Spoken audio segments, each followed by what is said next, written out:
नमस्कार, स्वागत है आप सभी का मेरे YouTube channel maths with Ramesh पे। जैसे कि एनटीपीसी टारगेट बैच चल रहा है, 3 क्लासेस अब तक हो चुकी हैं। आज है चौथी क्लास ट्रायंगल में। आज हम जानेंगे आइसोसेलेस ट्रायंगल यानी कि समद्विबाहु त्रिभुज।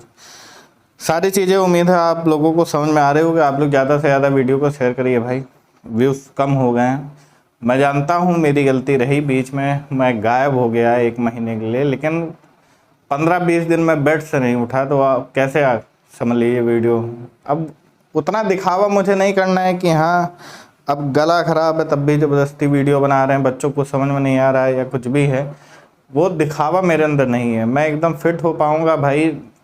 डिजिटल बोर्ड नहीं है, 2-2.5 घंटे लग जाते हैं एक वीडियो बनाने में, क्योंकि बार बार वीडियो पॉज करो उसके बाद सवाल लिखो, वरना अगर लगातार सवाल में लिखूंगा तो समझ लीजिए कि काफ़ी टाइम और लग जाएगा। सवाल लिखने में 2-3 मिनट जो और होते हैं वो और ऐड हो जाएंगे, तो इस प्रकार का दिखावा मेरे अंदर नहीं है।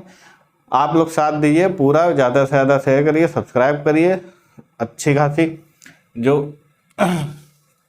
भी इनकम होगी उससे सबसे पहला काम क्या होगा, डिजिटल बोर्ड आएगा, डिजिटल बोर्ड आएगा और बस फिर कोई दिक्कत नहीं। ये मैंने सेव किया, ये अगला सवाल, ये सब किया, ये अगला सवाल, पीडीएफ नोट करके रखेंगे हम भी, है ना। देखिए आइसोसेलेस ट्रायंगल, समद्विबाहु त्रिभुज, बहुत प्यार से एकदम पढ़ाएंगे, जानेंगे। वीडियो क्लैरिटी ठीक है, कोई दिक्कत तो नहीं, आवाज़ ठीक। समद्विबाहु त्रिभुज, आइसोसेलेस ट्रायंगल, सारी चीज़ें इसमें पढ़ाएंगे। इधर डायग्राम बना देते हैं।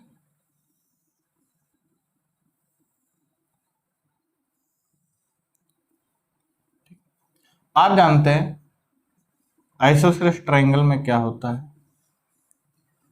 दो साइडें क्या होती हैं, बराबर होती है। तो इसको हमने बी मान लिया और इस बेस को हमने क्या मान लिया, ए मान लिया, ए मान लिया, ठीक। दो साइडें क्या होती हैं, बराबर होती हैं, और दो एंगल उनके सामने के जस्ट अपोजिट अपोजिट। ये साइड किसके अपोजिट है, इस एंगल के, यानी कि बी एंगल। ये ए बी साइड किसके अपोजिट है, सी एंगल के। तो दो अपोजिट एंगल्स क्या होते हैं, या फिर उनके सामने आमने सामने के एंगल क्या होते हैं, बराबर होते हैं। जैसे ये मान लीजिए 70 है तो ये भी क्या होगा, 70 होगा। समझ में आ रहा है। फिलहाल क्योंकि हम बात करेंगे इसके एरिया यानी कि क्षेत्रफल की, उसके बाद पेरीमीटर यानी कि परिमाप की, क्षेत्रफल परिमाप, है ना, और हाइट। हाइट के लिए, इसके लिए ही केवल फॉर्मूला अलग जनरेट होगा। वो कैसे होगा आइए जानते हैं। तो ये जब ए है तो ए पॉइंट से हम जब बी सी लाइन पे एक परपेंडिकुलर या फिर कह लीजिए एक लंब केंद्र डालेंगे, परपेंडिकुलर लाइन ड्रॉ करेंगे, जो क्या करेगी, बीसी को क्या करेगी, इक्वल पार्ट में बांटेगी। तो ये हो जाएगा a/2, ये भी क्या हो जाएगा a/2, परपेंडिकुलर मीडियन, ऐसा समझ लीजिए। क्या हमने किया, ए से बी सी पर एक परपेंडिकुलर मीडियम ड्रॉ किया, इसको पॉइंट दे दिए डी या फिर कुछ भी। समझ में आ रहा।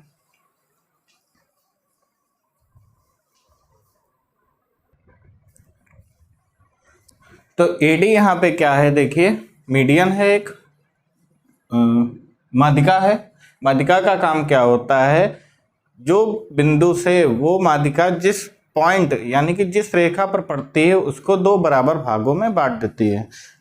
अब देखिए कई बार क्या होता है, हाई स्कूल या फिर 9th क्लास तक आपने पढ़ा होगा, ये प्रूफ करने के भी लिया आता है कि AD is perpendicular to BC, यानी कि ये जो एडी माध्यिका है यानी कि मीडियन है वो परपेंडिकुलर यहाँ पे पड़ रही है, ये प्रूफ करिए, है ना। लेकिन उसकी यहाँ पे अभी जरूरत नहीं है, केवल आप ये जानिए कि एडी वो मीडियन है जो बीसी को दो बराबर भागों में बांट रही है और साथ ही साथ डी पे 90 डिग्री का एंगल बना रही है, जो कि क्या है, परपेंडिकुलर भी है। ये प्रूफ करने के लिए आता भी नहीं है, लेकिन जब हम ज्योमेट्री में स्टार्ट करेंगे तब ये सारी चीज़ें आपको बताएंगे। मीडियन क्या होती है, माध्यिका क्या होती है, परपेंडिकुलर लाइन क्या होती है, परपेंडिकुलर डाला जाता है तब क्या होता है, मीडियन पड़ती। तो ट्रायंगल को किस भागों में, कितने भागों में, क्या रेशियो होता है, सारी चीजें आपको बताएंगे। इन सेंटर क्या होता है, ऑर्थो सेंटर क्या होता है, सारे पॉइंट आपको बताएंगे एकदम अच्छे से। अब क्योंकि डी क्या कर रहा है, बीसी को दो बराबर भागों में बांट रहा है, तो ये अगर ए है तो ये भी a/2 हो जाएगी, ये भी क्या हो जाएगी, a/2, यानी बी डी बराबर a/2, डी सी बराबर a/2। ठीक, और यहाँ हमने कहा जैसे कि ये परपेंडिकुलर भी है तो ये क्या होगा, 90 डिग्री कोण बनाएगा यहाँ पे। तो इसके सामने की भुजाएं ये हो जाएगी हमारे लिए हाइपोटेन्यूज, क्या हो जाएगी, हाइपोटेन्यूज। ठीक, और ये हो जाएगी हाइट, या फिर इसको कह लिए परपेंडिकुलर, ये हमारा बेस हाइपोटेन्यूज। ठीक है, कोई दिक्कत है इतनी किसी। अब यहाँ पे हमें देखिए क्या क्या चाहिए। एरिया के लिए आप जानते हैं half base into height. Height निकालने के लिए आपको पता है यहाँ पे मशक्कत करनी पड़ेगी, किसकी हेल्प से, पाइथागोरस थ्योरम की हेल्प से। तो सबसे पहले हम यहाँ निकालते हैं हाइट, क्योंकि क्या पाइथागोरस कहते हैं कि हाइपोटेन्यूज का स्क्वायर बराबर होता है परपेंडिकुलर के स्क्वायर के और प्लस बेस के स्क्वायर। तो हाइपोटेन्यूज यहाँ पे क्या है, बी है, तो यहाँ हमने किया बी स्क्वायर। ठीक है, क्यों, क्योंकि an isosceles triangle, two sides of a triangle are equal and the angle opposite to it are also equal. तो बी स्क्वायर, अब परपेंडिकुलर को हमने यहाँ क्या मान लिया, एच, तो ये एच स्क्वायर, बेस यहाँ पे क्या है, a/2, तो a/2 का क्या कर देंगे, स्क्वायर कर देंगे। दिख रहा है, छोटा तो नहीं लगता है किसी को, अगर बड़ा देखना हो तो बड़ा भी लिख देते हैं, बड़ा अब लिख देते हैं। देखिए, तो देखिए यहाँ पे क्या होगा, हमें चाहिए एच स्क्वायर, हाइट चाहिए, बेस तो आपको पता है a हो जाएगा, समझ में आ रहा है कि नहीं।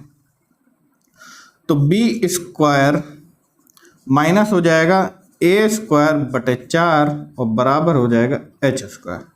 ठीक, तो एच स्क्वायर बराबर हमारा हो जाएगा 4b square minus a square बटे 4।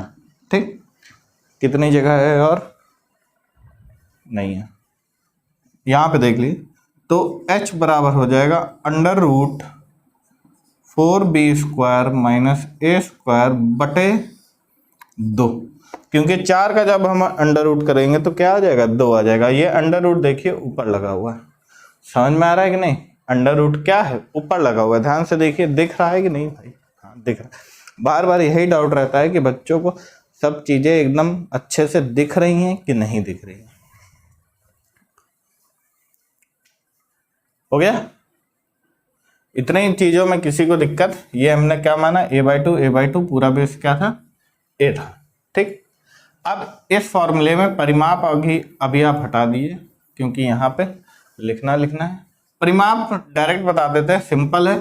आप जानते हैं कि अगर स्केलिन ट्राइंगल होता था तो a प्लस बी प्लस सी कर देते थे। यहाँ पे क्या है, 2b क्या है, इक्वल है, तो 2b और प्लस a, इसको मान लीजिए 2b, यानी कि दो साइडों का योग प्लस तीसरी साइड का योग, यही क्या हो जाता है हमारा पेरीमीटर, परिमाप।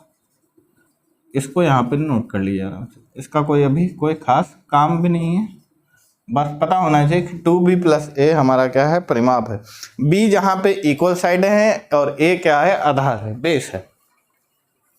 नोट करिए इतना फटाफट।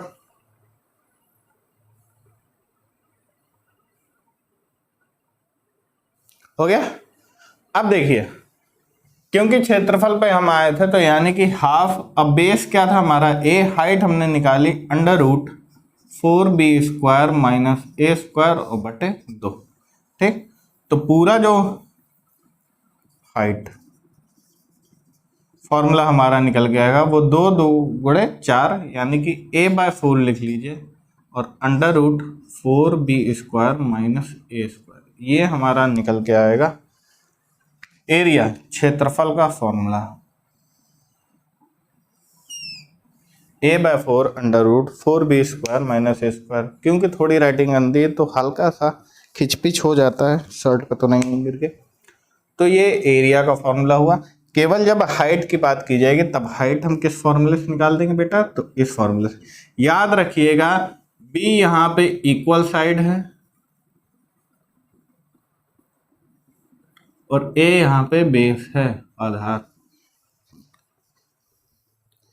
कई बार क्या होता है, उल्टा हो जाता है, लोग इसको ए मान लेते हैं, लेकिन हम अपने तरीके से पढ़ा रहे हैं तो हम इसको ए नहीं मानेंगे, हम इसको बी ही मानेंगे। समझ में आ रहा है कि नहीं? तो ये क्षेत्रफल हो गया, एच हो गया। अब क्षेत्रफल और किस तरीके से निकाल सकते हैं ये भी हम आपको बताते हैं, इतना पहले नोट कर लीजिए, मजा आएगा एकदम पढ़ाते हुए।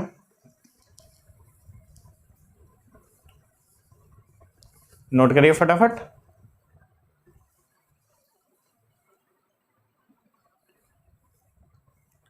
हो गया, चलिए इसको रफ कर देते हैं।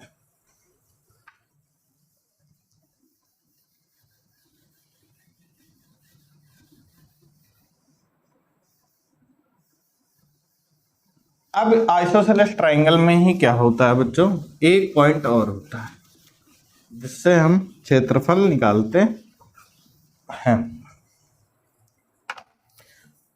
जिसको भी अंतःवृत्त की त्रिज्या और बाह्यवृत्त की त्रिज्या के सवाल मिले आइसोसेलेस ट्रायंगल में, वो मुझे जरूर भेजे मेरे व्हाट्सएप नंबर 9169528642। ठीक है, लेकिन मैं नहीं कराऊंगा, वो इसलिए नहीं कराऊंगा, फॉर्मूला वही है अंतःवृत्त की त्रिज्या का क्षेत्रफल बटे अर्ध परिमाप, बाह्यवृत्त की त्रिज्या का ABC बटे 4 गुणे क्षेत्रफल। लेकिन आइसोसेलेस ट्रायंगल के लिए वो बहुत मुश्किल पड़ा जाता है, और अभी तक सवाल ऐसे आए हुए भी मैंने नहीं पाए। अगर आए हुए मुझे मिलेंगे, प्रीवियस ईयर के क्वेश्चन में लगातार छांट रहा हूँ रेलवे के लिए, अगर कहीं पे भी मुझे एनटीपीसी में वो क्वेश्चन आया हुआ मिलेगा तो मैं जरूर कराऊंगा। एसएससी में तो वो मुझे बताने पड़ते हैं, फॉर्मूले भी सवाल भी। अब देखिए एक पॉइंट यहाँ पे नोट करिए, यदि समद्विबाहु त्रिभुज एक समकोण त्रिभुज हो, if an isosceles triangle is a right angle triangle.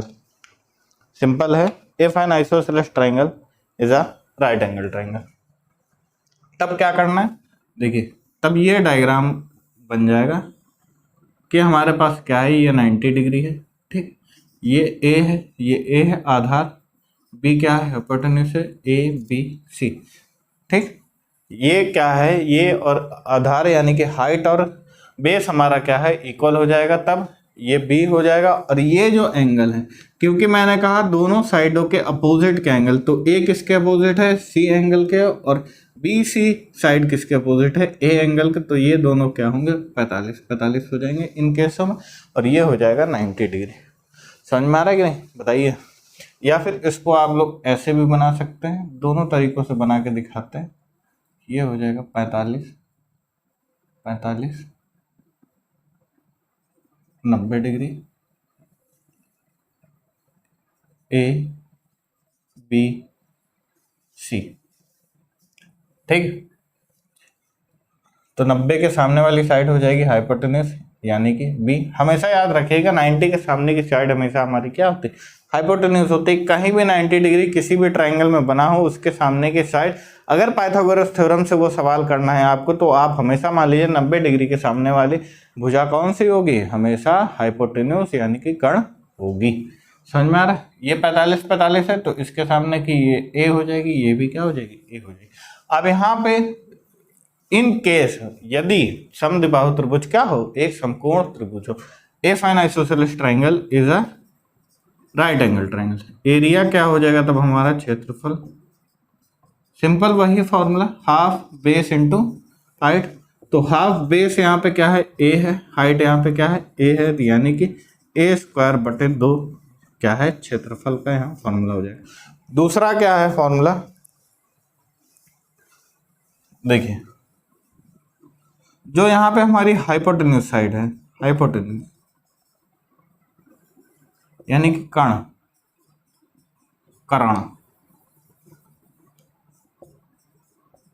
जो कर्ण है उसका स्क्वायर बटे 4 यानी कि बी स्क्वायर बटे 4।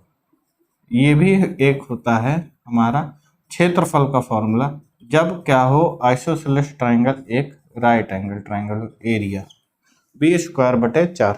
नोट करिए इतना। फटाफट।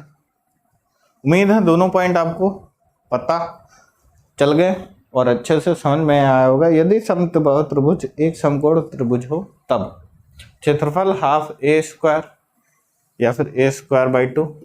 हाइपोटेन्यूज की साइड से अगर देखें केवल हाइपोटेन्यूज हो तब भी हम निकाल सकते हैं बी स्क्वायर बटे 4। नोट कर लीजिए फटाफट, फटाफट नोट करिए, डोंट वेस्ट टाइम्स।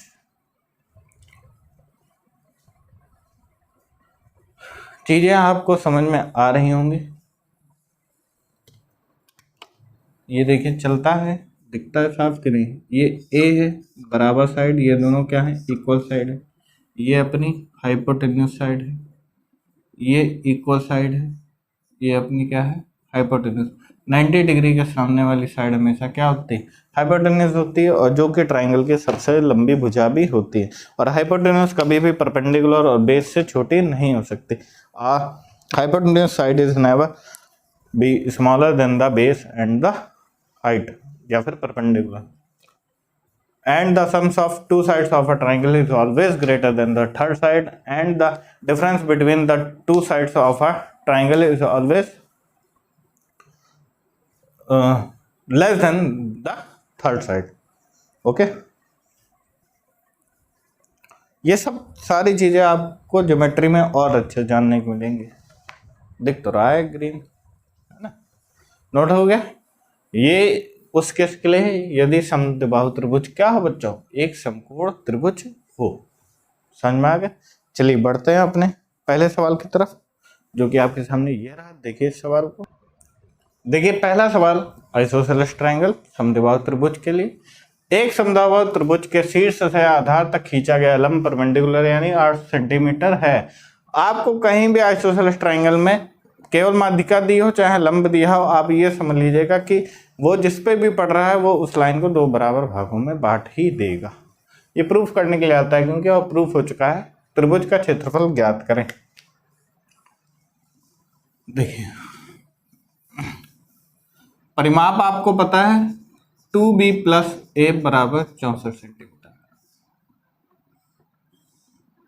थोड़ा बड़ा बना देते हैं तो बच्चे कहेंगे कि दिख नहीं रहा है सर जी।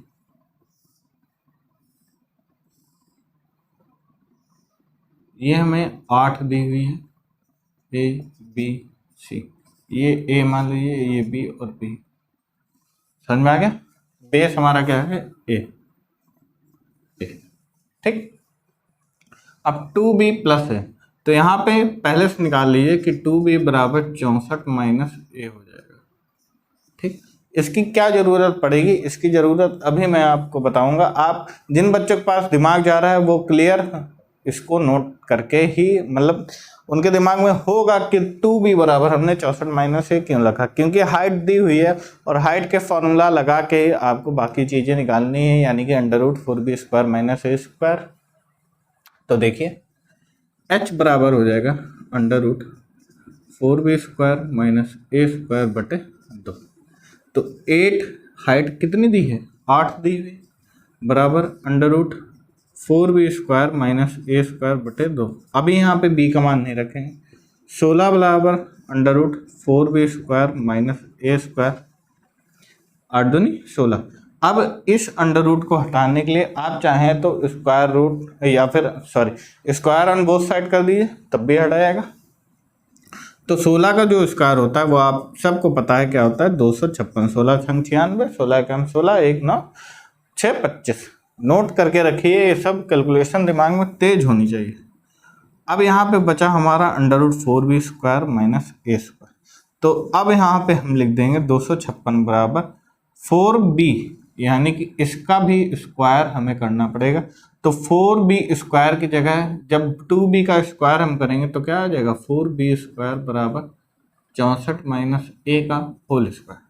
तो यानी कि हम इसकी जगह लिख सकते हैं 64 माइनस ए का होल स्क्वायर और माइनस ए स्क्वायर। इसके नीचे और जगह है, लिख सकते हैं, हटाइए, यहाँ लिखते हैं एकदम सामने। तो 256। अब आपको याद होना चाहिए 64 का स्क्वायर क्या होता है 4096। प्लस ए स्क्वायर और माइनस 2ab, यानी कि 64 दूना 128 ए और माइनस ए स्क्वायर। हमने क्या किया, ए माइनस बी का होल स्क्वायर खोल दिया, A square plus B square क्या हमने बनाया, ए माइनस बी का होल स्क्वायर, तो A square plus B square minus 2ab। ठीक, तो ये हमारा ए स्क्वायर, ये B square minus 2ab। Clear. 2 into 64 into A 2ab, हमने मल्टीप्लाई कर दिया 64 इंटू 2, ये 2 था, ए हमारा क्या था 64 था, इंटू बी हमारा क्या था ए था, वही 128 से लिखा है। क्या आप लोग थोड़ा तो दिमाग लगाया करो भाई। अब कुछ मत करिए, इसको पहले काट दिए, इसको उठा के इधर ले आए, उसको उधर ले आए।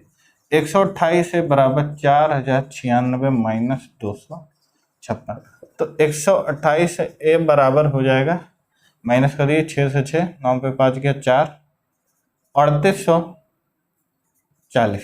ठीक, सही है, 3840 ही आएगा, हाँ 3840 ही आएगा। और ए बराबर 3840 बटे 128, ये तिहाई चला जाएगा 30, ए का मान हमारा हो जाएगा 30, 3 बट्ठे 24, 12 तिहाई 36, 2 38। ठीक, तो ए का मान आ गया 30। अब एरिया का फॉर्मूला लगा के हम सवाल को खत्म कर देंगे।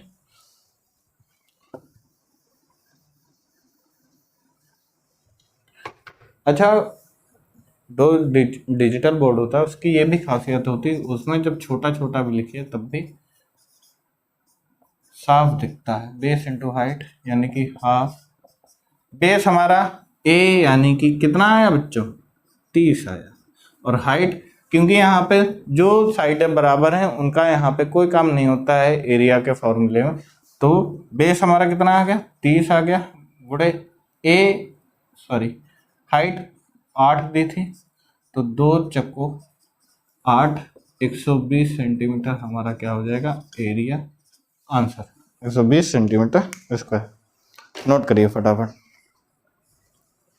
8 सेंटीमीटर में दिया था, यानी कि सेंटीमीटर में हमारा आंसर आ गया 120 सेंटीमीटर स्क्वायर। नोट करिए फटाफट। उम्मीद करता हूँ आप लोगों को समझ में आया होगा। ये एक एक स्टेप बाय स्टेप अभी आपको बता रहे हैं, 2-3 सवाल करवाने के बाद ये स्टेप बाय स्टेप आपको नहीं बताएंगे। ठीक है, आप लोग ऐसा मत सोचिए कि मैं कैलकुलेशन नहीं कर पाऊँ या कुछ, कैलकुलेशन मेरी तेज है।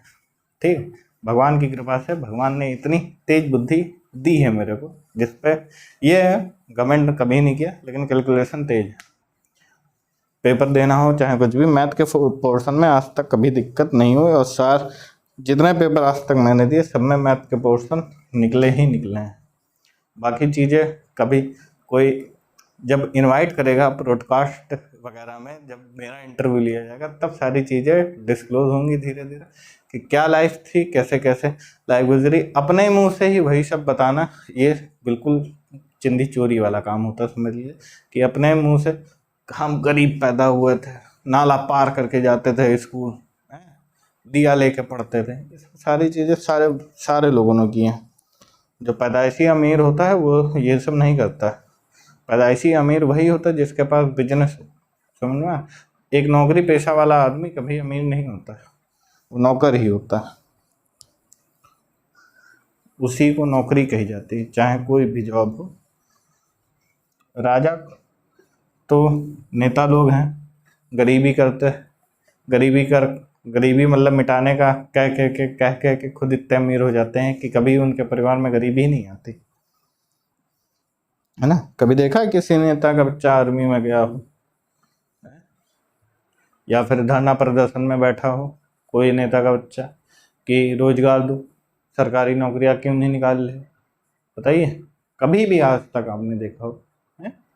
प्रधान का लड़का तक के नहीं बैठने जाता है कि हमें वैकेंसी दो, रोजगार दो, बीटीसी की वैकेंसी लाओ, रेलवे की वैकेंसी लाओ, एसएससी की वैकेंसी लाओ, बैंक की वैकेंसी लाओ, यूपीएससी में सीटें क्यों आ रही हैं, कम क्यों आ रही हैं?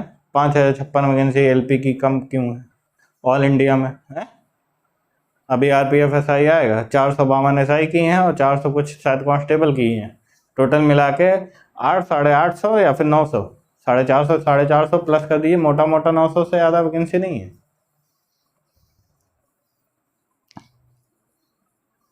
जो सत्य है उस पर बात करिए हमेशा, लेकिन नौकरी करना भी जरूरी है, समझ में? अच्छी चीज़ है नौकरी करना। सब राजा बनने की सोचेंगे तो फिर प्रजा कोई नहीं रह जाएगी, और राजा में डिस्प्यूट हो जाएगा, आपस में ही लड़ मर जाओगे। जिंदगी में कुछ नहीं रखा है। सीधा संयम बनाइए, हमको इतना पैसा कमाना है, चाहे नौकरी से कमाइए, चाहे बिजनेस करके कमाइए, चाहे नेतागिरी करके कमाइए। हम तो चाहते हैं कि पार्लियामेंट में कुछ इतने समझदार लोग जाएं, बेदाग एकदम, जिन पे ना कोई केस हो और सबसे पढ़े लिखे व्यक्ति हों। जब वो बात करें तो लगे कि हाँ कोई पढ़ा लिखा व्यक्ति बात कर रहा है, एकदम समझदारी से। मनीष सिसोदिया देखिए, जेल में भले वो व्यक्ति, लेकिन वो जब बात करता था तो लगता था कि हाँ कोई शिक्षित व्यक्ति है, डिप्टी सीएम दिल्ली का, बेचारा। चलिए अब बढ़ते हैं अगले सवाल की तरफ। ये सब हम लोग के डोमेन की बातें नहीं। देखिए अगला सवाल, एक समद्विबाहु त्रिभुज का आधार और दूसरी भुजा क्रमशः 10 तथा 13 सेंटीमीटर, तो क्षेत्रफल, ऊंचाई, परिमाप, तीनों चीजें बताइए। यानी क्षेत्रफल भी आपको निकालना है, परिमाप भी निकालना है, और साथ ही साथ ऊंचाई भी बतानी है। आज इन्हीं सब न्यूज़ चैनल या फिर देश विदेश की तो नहीं कहेंगे, अपने ही देश की चीज़ें देख के काफ़ी मूड खराब था, अपसेट नहीं था, मूड खराब था। और जब मूड ये मेरी दिक्कत है, इसका इलाज डॉक्टर भी नहीं कर पाएगा। जब मेरा मूड बहुत ज़्यादा अपसेट या फिर बहुत ज़्यादा गुस्से में मैं होता हूँ, तब जो जुबान है मेरी वो बहुत ज़्यादा स्लिप करती है, यानी कि जो लय ताल होती है वो उसकी बिगड़ जाती है। बोलना कुछ और होता है, स्लिप कर करके वो सब अपना ही नाम कहिए गलत ले लें, इतने गुस्से में हो जाता हूँ मैं। एक समद्विबाहु त्रिभुज का क्षेत्र आधार और दूसरी भुजा क्रमशः 10 और तथा 13 है। देखिए सिंपल यहाँ पे बात कर रहा है कि आधार 10 दिया है और दूसरी भुजाएं क्या है 13। ठीक, आपको ऊंचाई निकालनी है। ठीक, ऊंचाई, ओके। तो कुछ नहीं, सबसे पहले देखिए क्षेत्रफल का क्या फॉर्मूला बताया था, a/4 √4b² - a²। हाफ आधार गुणे ऊंचाई था, तो हाफ 1/2 गुणे आधार क्या था, a था। उसके बाद इसका हाइट यानी जो थी उसका फॉर्मूला क्या था, √4b² - a²/2, तो वो क्या हो जाता था, a/4 पूरा बन गया, √4b² - a²। तो आधार यहाँ पे क्या है 10/4 √4b², 13 सेंटीमीटर है ना, हाँ 13। तो 13 का 13 × 39 169, 4 गुणे -10 का स्क्वायर यानी कि 100, डायरेक्ट कर दे रहे हैं। यहाँ पे आ जाएगा 13 का स्क्वायर माइनस क्या हो जाएगा 10 का स्क्वायर, तो 13 का स्क्वायर 13 × 39, 13 कम 13 और 3 16, 169 - 100। ऐसे ही मल्टीप्लाई किया करिए, समझ में आ रहा है। जितने बड़े मल्टीप्लाई हों सबको ऐसे ही निपटाया जाता है, /4 और 169 × 4। देखिए इसको भी करने का तरीका मैं आपको बताता हूँ। 16 चौक 64, क्लियर, इतना तो पहाड़ा सबको आता होगा। और 4 9 36, तो 64 में जब हम 3 जोड़ देंगे तो 67 और 6 -100, तो ये हो जाएगा 10/4 गुणे, यह आ जाएगा 576 अंडर रूट में, बोलो 576।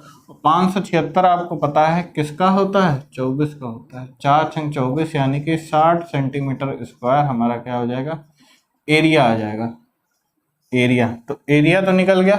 अब उसके बाद ऊंचाई निकालनी है हमें, तो ऊंचाई के लिए √4b² - a²/2। तो सिंपल इसका मान तो वही आएगा 576, यानी कि क्या आ जाएगा 24 आ जाएगा। तो सीधे लिख दीजिए 24/2 कितना आ जाएगा 12। जिस किसी को भी ये स्टेप नहीं समझ में आ रहा है तो वो थोड़ा मेहनत करे और 1-2 स्टेप बढ़ा के सवाल को हल करे। सिंपल था। h यानी कि हाइट का फॉर्मूला क्या होता है ऊंचाई का, तो √4b² - a²/2 होता है। और यहाँ पे 4b² - a² का मान 576 आया था, जिसका अंडर रूट होता है 24, यानी कि 576 का जो स्क्वायर रूट होता है वो क्या होता है 24 होता है, तो डायरेक्ट हमने ऊपर 24 लिखा बटे 2 यानी कि 12 सेंटीमीटर हाइट आ गई। किसी को कोई दिक्कत भाई बोलो। अब परिमाप निकालना है पेरीमीटर यानी कि,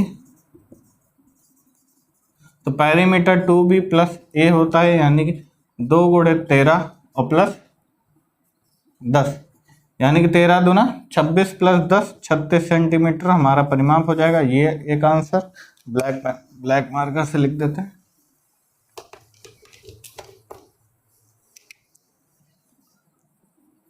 ये एक आंसर, ये एक आंसर और एरिया ये एक आंसर। ठीक है, एरिया 60 सेंटीमीटर स्क्वायर आया। ठीक, जो हाइट थी ऊंचाई वो 12 आई और जो पेरीमीटर था वो 36 आया। नोट करिए फटाफट,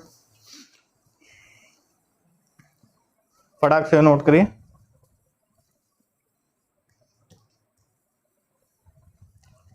अभी मैं कह रहा हूं कि जिस महानुभाव को ये स्टेप ना समझ में आया हो तो वो पोगो देखे, है ना। सिंपल था, 4b² माइनस ए स्क्वायर का वैल्यू 576 यानी कि अंडर रूट निकल के क्या है 24 हमने डायरेक्ट रख दिया बटे 2 रख दिया 12 आ गया। चाहे तो पहले हाइट निकाल लेते उसके बाद ये निकालते तब भी वही करना पड़ता, तब इसमें आसानी हो जाती, लेकिन क्योंकि हमने ये स्टेप बढ़ा के कर दिया है तो इसमें आसानी हो गई। तो दोनों तरफ से आसानी ही आसानी है, कोई भी दिक्कत नहीं है। नोट करिए, जो बच्चे आरपीएफ एसआई की तैयारी कर रहे हैं या फिर कांस्टेबल की तैयारी कर रहे हैं वो लोग लॉन्ग जंप में जरूर ध्यान दें। लॉन्ग जंप टफ होती है थोड़ी, समझ आ रहा है कि नहीं। दौड़ तो निकल जाएगी लेकिन कांस्टेबल वालों बच्चों के लिए टाइम थोड़ा कम है, एसआई के लिए तो टाइम ठीक है 1600 मीटर 6 मिनट कुछ सेकंड में है, तो वो टाइम ठीक है, लेकिन कांस्टेबल के लिए थोड़ा कम है। लेकिन कांस्टेबल के लिए क्योंकि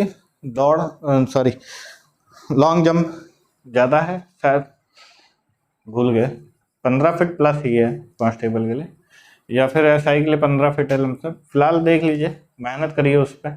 लॉन्ग जंप में इतना आसान नहीं होता, 15 फीट कूदना 10 फीट कूदना ही आसान नहीं होता है भाई, तो उस पर मेहनत करिए, निकालिए पेपर। ये आरपीएफ एसआई में भी ऐसे ही सवाल आएंगे, ऐसे ही सब कुछ।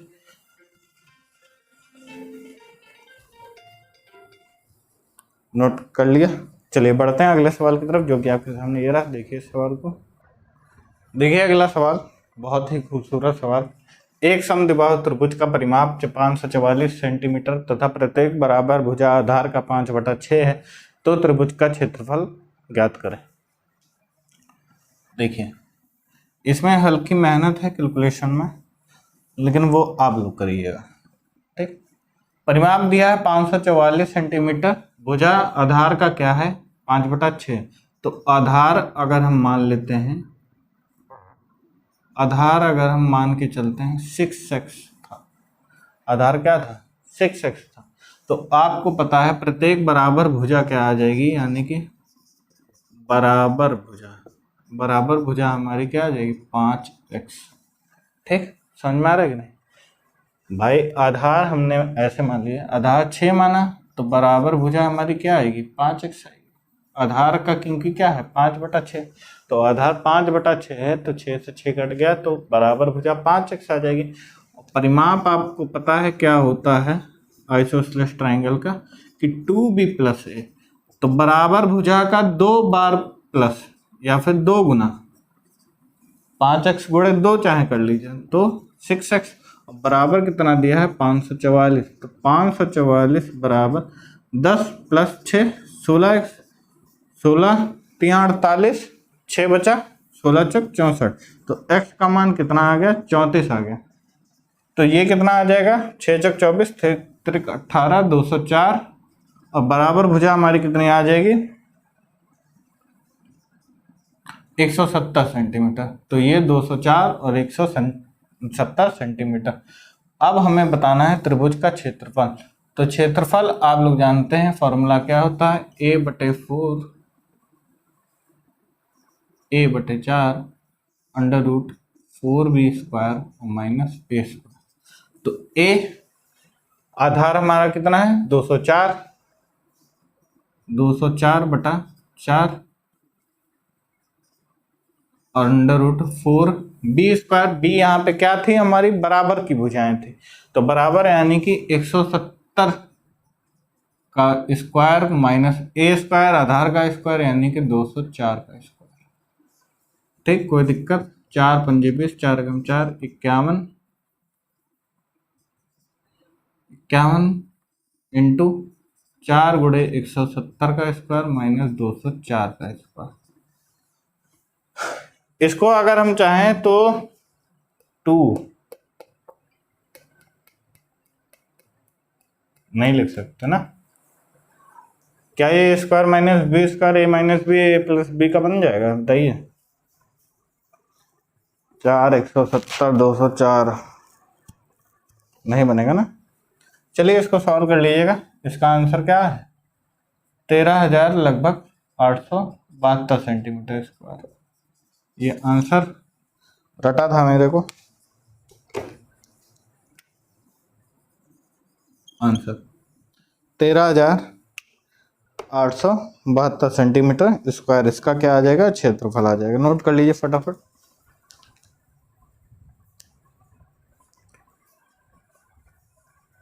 बढ़िया सवाल है ये, जबरदस्त एकदम।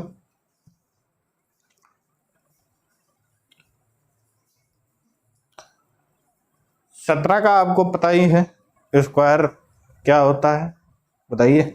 ऐसा कोई है बच्चा जिसको 17 का स्क्वायर ना पता हो? एकदम सही, 289। लेकिन 204 का बताइए। तो 289 यहाँ हो जाएगा और 2 जीरो और लग जाएंगे। समझ में आ रहा है कि नहीं? यानी कि हाँ ऐसे ही 28,900 और गुणे 4 हो जाएगा माइनस 204 का स्क्वायर कर लीजिएगा, वो माइनस हो जाएगा उसमें, और 51 से क्या कर दीजिएगा? मल्टीप्लाई कर दीजिएगा। नोट करिए, वरना जो बच्चे कैलकुलेशन करना चाहते हैं वो कैलकुलेशन कर लें।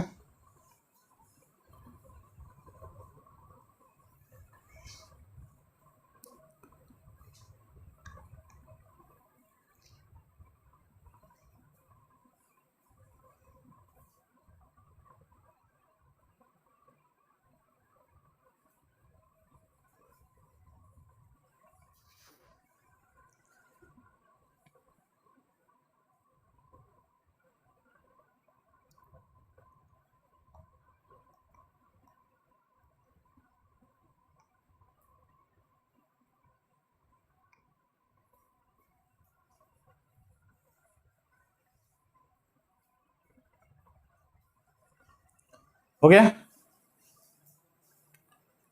जल्दी नोट करिए फटाफट, जल्दी नोट करिए, जल्दी जल्दी जल्दी जल्दी जल्दी फटाफट।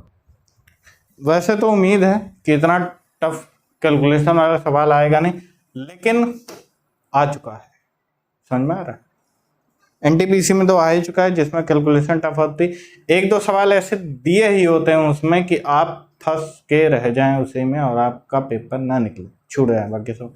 तो ऐसा कोई सवाल आए, अगर आपसे हो पाए तो आप करिए, वरना चाहे तो छोड़ दीजिए। कोई ज़रूरी नहीं है जबरदस्ती 30 के 30 सवाल करने के, या फिर मेंस में 35 के 35 सवाल करने के।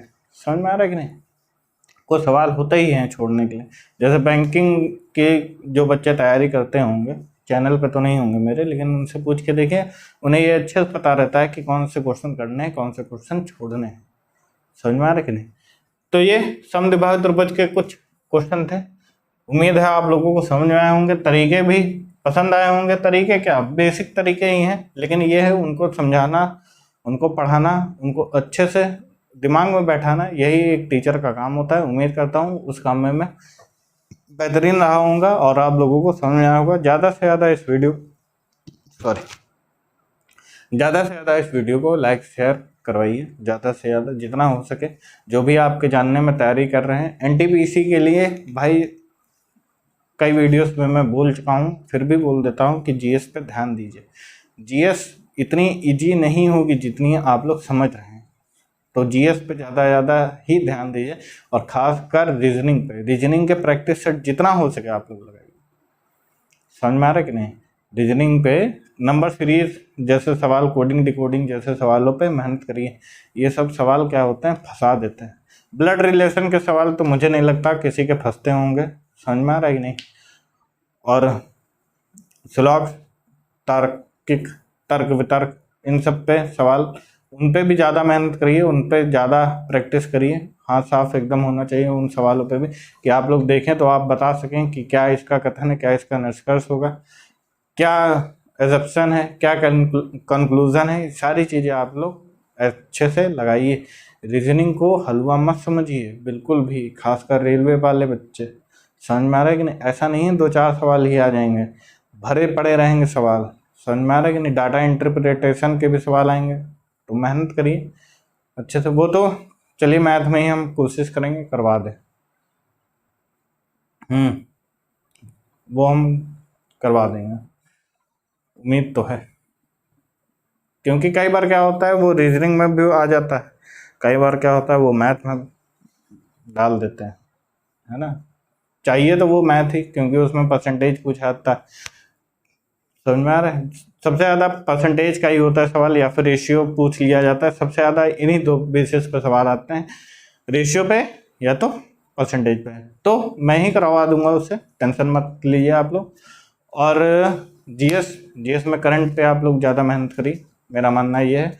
और उस पर भी ज़्यादा मेहनत करिए, जो अपना ये क्या होती है मॉडर्न हिस्ट्री, इस पर ज़्यादा मेहनत करिए। मिलेंगे आपसे आने वाली वीडियो, तब तक के लिए नमस्कार, जय हिंद।